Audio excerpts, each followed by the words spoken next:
नमस्कार, जोहार 99 न्यूज़ देख रहे हैं आप। और इस वक्त हम हैं टुंडी में, टुंडी विधानसभा क्षेत्र। आप पीछे में देख सकते हैं सुंदर प्राकृतिक नज़ारा। और मैं आपको बता दूं, ये शिबू सोरेन की कर्मभूमि है। यहीं से जो है उनका राजनीतिक सफ़र शुरू हुआ। मनियाडी गांव है, टुंडी विधानसभा क्षेत्र में जो है ये आते हैं। और हमारे साथ है जेबीकेएसएस नेता और धनबाद कोर्ट के पूर्व महासचिव विदेश कुमार दा। इनसे बातचीत करेंगे, चुनाव पे चर्चा होंगी। कुछ ही दिनों में जो है विधानसभा के चुनाव होने हैं। दादा, चुनाव की तैयारी तो पूरी जोर शोर से चल रही बिल्कुल, है। बिल्कुल। आपको मैं जो है फेसबुक, इंस्टाग्राम वगैरह में जो है फॉलो करते रहता हूँ। बहुत धमाधार जो है चुनावी तैयारी में आप जुटे हुए हैं। क्या लग रहा है, विधायक का टिकट मिलेगा? ये तो केंद्रीय नेतृत्व तय करेंगे, हम्म, इसमें मेरा कोई जोर नहीं। हम्म, और हमने शिद्दत से और आस्था और विश्वास के साथ हमने भी आवेदन दिया है। हम्म। अब ये केंद्रीय नेतृत्व पर तय करते हैं, लेकिन मैं पार्टी के लिए काम कर रहा हूँ और करूंगा। फॉर्म लिया आपने? जी फॉर्म भरा? जी जी, फॉर्म भरा है। सुन रहे हैं कि टुंडी से जो है और भी बहुत सारे प्रत्याशी जो है वो अपना नामांकन जो है दाखिल किए हैं। फॉर्म बहुत सारे लोगों ने लिया है, लेना भी चाहिए। हम्म, सब भाई लोग हैं। अभी भी हम लोगों में उठना बैठना है। अभी कल ही हम लोग एक साथ चाय पिया। हम्म। अब ये तय करेंगे नेतृत्व, केंद्रीय नेतृत्व जिनको देंगे सब मिल के लड़ेंगे हम लोग। विदेश दा क्या ऐसा कुछ करेंगे जो 3 बार मथुरा बाबू नहीं कर पाए और आप जो है चुनाव जीत कर वो करना चाहते हैं? देखिए, कर नहीं पाएंगे, कर नहीं पाए, ये हम्म, बड़ा अलग अलग माने विचारधारा और शब्द है। हम्म, आपका नियत क्या है हम्म, मायने ये रखता है। हम्म, आप करना चाहते हैं कि नहीं चाहते हैं मायने ये रखता है। हम्म, आप विधायक बन के बहुत ज्यादा पैसा कमाना चाहते हैं, हम्म, या आप विधायक बन के बहुत ज्यादा नाम कमाना चाहते हैं, ये हम्म, तो आपकी नियत पर डिपेंड करता है। हम्म, अगर हम भी बन जाएंगे, मेरा भी नियत वही रहेगा हम्म, कि हमको भी पैसा कमाना है, तो हम्म, फिर हम भी मथुरा बाबू की गिनती में आ जाएंगे 1 साल के बाद। मथुरा बाबू सिर्फ पैसा कमाए। पैसा कमाए, ये तो सब कोई बोल रहे हैं। हम भी सुन रहे हैं। हम्म, और पूरा टुंडी विधानसभा बोल रहे हैं। हम्म, मैं अकेला थोड़ी बोल रहा हूँ। लेकिन काम भी कहाँ किए? हम्म। काम भी तो कुछ नहीं है उनका। कुछ काम नहीं है। वो तो कहते हैं कि हम जो है यहाँ का शिक्षा का अलख जगा रहे हैं। हम बहुत सारा स्कूल खोले हुए हैं, गरीबों का बहुत मदद करते हैं।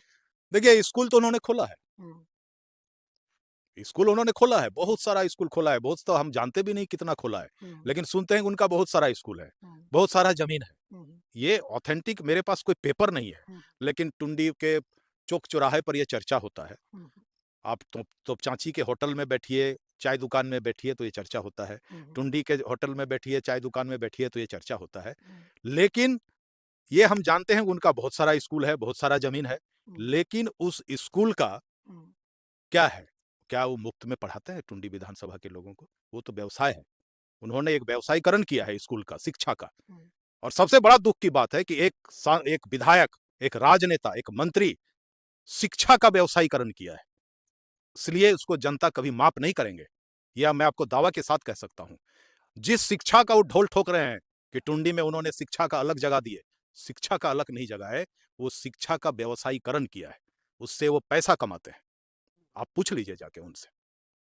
अगर लोकसभा चुनाव में देखा जाए तो आपके सुप्रीमो जो है लगभग 3.5 लाख वोट लाए थे। और कहीं भी झारखंड में वो अपना एक एमपी नहीं निकाल पाए। इस बार जो है किस तरह का रणनीति रहेगा जेबी केसस का? हालांकि अभी तो नाम चेंज हो गया है। जी जी। तो किस तरह का रणनीति रहेगा आप लोगों का कि ज़्यादा से ज़्यादा जो है वो एमएलए का टिकट, देखिए, एमएलए का विधायक निकल सके? विस्तृत रणनीति तो केंद्रीय केंद्रीय नेतृत्व बताएंगे। हम्म, हमारे सुप्रीमो टाइगर जयराम महतो बताएंगे। लेकिन हम्म, जहां तक थोड़ा बहुत मुझे जो जानकारी है हम्म, कि लोकसभा चुनाव में टाइगर का जो उपस्थिति रहा, हम्म, ये बहुत बड़ा बात है। हम्म, ये मानना पड़ेगा। हम्म, बहुत लोगों ने अंडर एस्टिमेट किया था। हम्म, लेकिन इसके बावजूद बिना बूथ मैनेजमेंट, बिना खर्चा का, बिना पैसा का, एक जो 3.5 लाख वोट लाना, ये हम्म, खुद ब खुद एक जीत है। बहुत बड़ा जीत है। और टाइगर का सांसद बनने का कोई टारगेट भी नहीं था। मैं ये हम्म, भी बताता हूँ, उनका हम्म, उद्देश्य सांसद बनना नहीं था। हम्म, उनका जो उद्देश्य था कि हमारे जनता, हमारे जो जेबी केसेस के जितने समर्थक हो, हम कैसे उसको समेट के रखें। हम्म, उस उद्देश्य से उन्होंने चुनाव लड़ा और उसके लिए वो सफल रहे। हम्म, उनका सांसद बनने का कोई उद्देश्य ही नहीं था। उनको तो झारखंड सुधारना है। हम्म, उनको झारखंड सुधारना है। और उससे भी उन्होंने या हम लोगों ने बहुत सारा सबक सीखा है कि अगला चुनाव हम लोग कैसे लड़ेंगे। हम्म, ये आपको केंद्रीय नेतृत्व बहुत विस्तार से बताएंगे। उनका मैनिफेस्टो आएगा, उस पर नजर आएंगे। इसलिए हम लोग बड़ा जोर जबरदस्ती नहीं, बड़े जोर जोर से हम लोगों के दिल जीत रहे हैं। और लोगों का जो समर्थन है हमको बहुत भारी समर्थन मिल रहा है।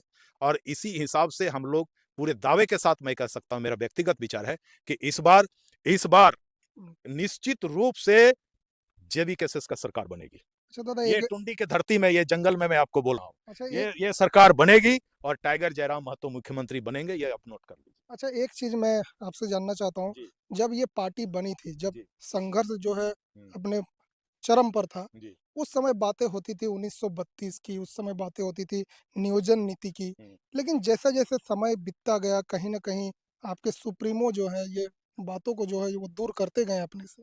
नहीं नहीं, ऐसी बात नहीं है।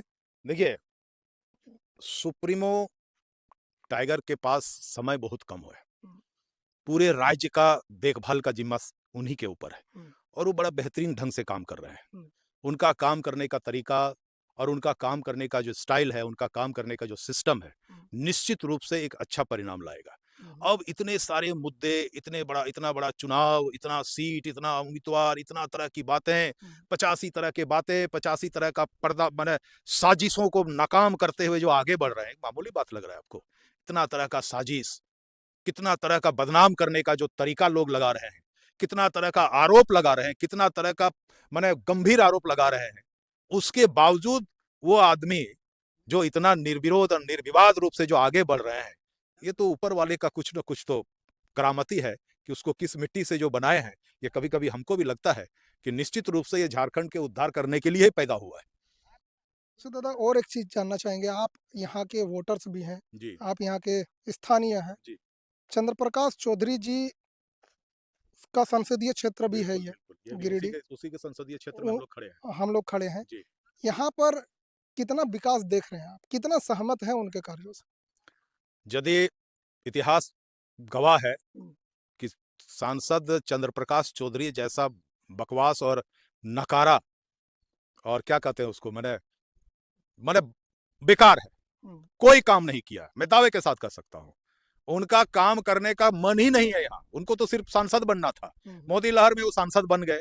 हुँ, समीकरण के चक्कर में मैंने पहले भी कई बार मैं हर कई भाषण में कहा है कि बीजेपी का, जेएमएम का, कांग्रेस का, ये जो है ना, इन लोगों का जो चक्रव्यूह, जो चक्र है ना, हम लोग फंस जाते हैं। हमारे लोकल लोग फंस जाते हैं। कुछ लोग हाथ छाप के पीछे पागल है, हुँ, कुछ लोग फूल छाप के पीछे पागल है, कुछ लोग तीर धनुष के छाप में पागल है, बस छाप देखेंगे। हुँ। और पिछला जो है, आपको मैं दावे के साथ कह सकता हूं कि बहुत सारे लोग पछता रहे हैं कि टाइगर जयराम महतो हार गए। बहुत कम वोट से। बहुत कम वोट से हारे। क्यों हार गए? उनको लगा था कि इनको देंगे तो साला बीजेपी निकल जाएंगे, हुँ, उनको देंगे तो वो जीत जाएगा, इनको देंगे तो वो जीत जाएंगे, ये जयराम सकेंगे? ये भावना जो है ना, ये हम लोगों के लिए बहुत खतरनाक है। मैं कहना चाहता हूं ना कि जब तक ये छाप दिमाग से नहीं निकले, तब तक ये सब हम लोगों को बीजेपी, कांग्रेस और जेएमएम के लोग, आजसू के लोग भरमाते रहेंगे। ये छाप को निकालना है और ये छाप निकल चुका है। अच्छा जेएमएम कहती है कि आदिवासी और मुस्लिम जो है मेरा वोटर है। हम्म। भाजपा कहती है कि जो स्वर्ण है, जो ऊपर जाति के हैं, वो मेरा वोटर्स है।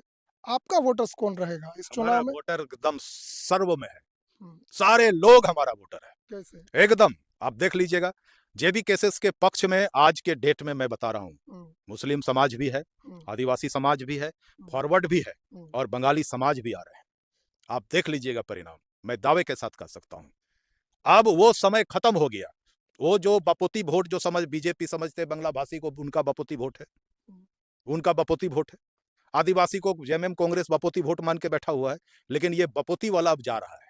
इनको बहुत जल्द इसका नशा उतरने वाला है। आप देख लीजिएगा परिणाम। हुँ। अच्छा एक चीज़ और जानना चाहेंगे, झारखंड मुक्ति मोर्चा, जी।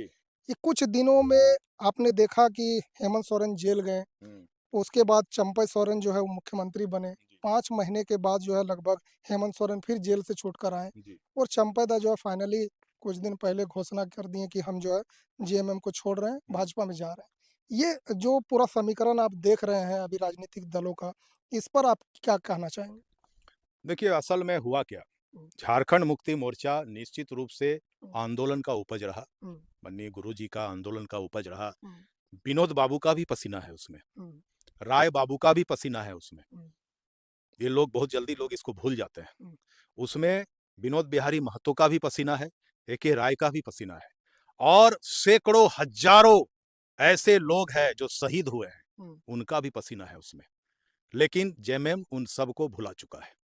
और भी लोग हैं जिसको झारखंड मुक्ति मोर्चा को बचाने में अहम योगदान दिया है। माननीय संजीव कुमार, पूर्व राज्यसभा सांसद, आपके चाचा जी। मेरे चाचा जी। हम लोगों को जेएमएम से कुछ खास जरूरत नहीं था, कुछ खास डिमांड नहीं था। हम लोगों का था सही मान सम्मान मिले, इतना ही ना। लेकिन जब हम लोगों ने देखा कि ये जो पार्टी है अब ये बाहरी लोगों से, बाहरी ताकतों से, दलालों से, भूमाफियाओं से, कोयला चोरों से, जमीन चोरों से जो घिर गया, तब हम लोगों ने भैया कि अब इस यहां से चले जाना ही ठीक रहेगा। और हम लोगों ने अपना स्वयं अपना कारण, व्यक्तिगत कारण बताते हम लोग पार्टी छोड़ दिया। उसी चीज का शिकार चंपई जी भी हुए। उसी चीज का। और आज के डेट में एक बात मैं टुंडी के धरती इस जंगल में खड़ा होकर मैं बोल रहा हूं, जिसका मान सम्मान, इज्जत, आत्मसम्मान जिसका नहीं है, वही जेएमएम में रह सकता है, दूसरा कोई नहीं रह सकता है। ये आप नोट कर लीजिए। मतलब निश्चित है कि आप चुनाव के लिए तैयार हैं और आप चुनाव के लिए मैं जरूर तैयार हूं, लेकिन चुनाव मैं लड़ूं या ना लड़ूं, ये जेवी केसेस के शीर्ष नेतृत्व करेंगे, इसमें मेरा कोई हाथ नहीं है। अगर आपको टिकट नहीं मिलता आप सपोर्ट करेंगे हाँ, प्रत्याशी? बिल्कुल बिल्कुल। हम लोगों में वो मैं बेलम हमारा वो संस्कार नहीं है। जिंदगी भर हम लोगों ने जेएमएम में रहा, और जेएमएम छोड़ने के बाद आप देखें कि 5 साल हम लोग कहीं नहीं गए। और आप फिर एक बात बताता हूं कि जेएमएम हमने कब छोड़ा, जब उसकी सरकार बनी थी। ऐसे समय में कोई नहीं छोड़ता है, बल्कि जबरदस्ती लटक के रहना चाहता है। वैसे समय में हम लोगों ने जेएमएम छोड़ा है। तो जेएमएम छोड़ा, राजनीति 5 साल से हम लोग चुपचाप रहे, लेकिन हम अपना सक्रियता जरूर बना के रखे थे, समाज के स्तर से और कई तरह के स्तर से। टुंडी में मैं हमेशा सक्रिय रहा, और सांसद संजीव कुमार के सांसद के कार्यकाल में जितना हो सका है हम लोगों ने अच्छा काम करने का कोशिश किया है। धनबाद कोयलांचल का कोई ऐसा मुद्दा नहीं है कि सांसद संजीव कुमार ने नहीं उठाया। वो रिकॉर्ड है, वो झूठ बोलने, आप गूगल में जाइए, आपको पता चल जाएगा कि उन्होंने कौन कौन सा मुद्दा उठाया। कोयलांचल का कोई ऐसा मुद्दा, चाहे वो झरिया का आग हो, बीसीसीएल के भ्रष्टाचार का मुद्दा हो, बीसीसीएसआर का फंड का दुरुपयोग हो, या और भी लोकल स्तर में डीसी, एसपी, सीओ, बीडीओ के भ्रष्टाचार के खिलाफ हम लोगों ने हमेशा आवाज उठाया है, हमेशा आवाज उठाया है। इसलिए जब 4 साल 5 साल के दरमियान हम लोग कहीं नहीं गए। इसी बीच में टाइगर से हम लोग, हमारा थोड़ा संपर्क हुआ केस मुकदमे के सिलसिला में, और उन्हीं के बातचीत होते होते हमको लगा अच्छा, तो हम जेबी केसेस ज्वाइन किए। सीधी सी फंडा है, यही बात है। ये थे विदेश कुमार दा, उच्च न्यायालय के अधिवक्ता है, पूर्व में भी जो है महासचिव रह चुके हैं धनबाद बार एसोसिएशन के। चुनाव की तैयारी में जो है ये जुट गए, सिर्फ एक इशारा जो है आला कमान से होना बाकी है, उसके बाद जो ये क्षेत्रीय में और ज़्यादा सक्रिय हो जाएंगे। 99 न्यूज़ पर बने रहें। चुनाव और राजनीति से जुड़ी खबरें जो हैं लगातार इस तरह से आप लोगों को दिखाते रहेंगे। धन्यवाद, जोहार।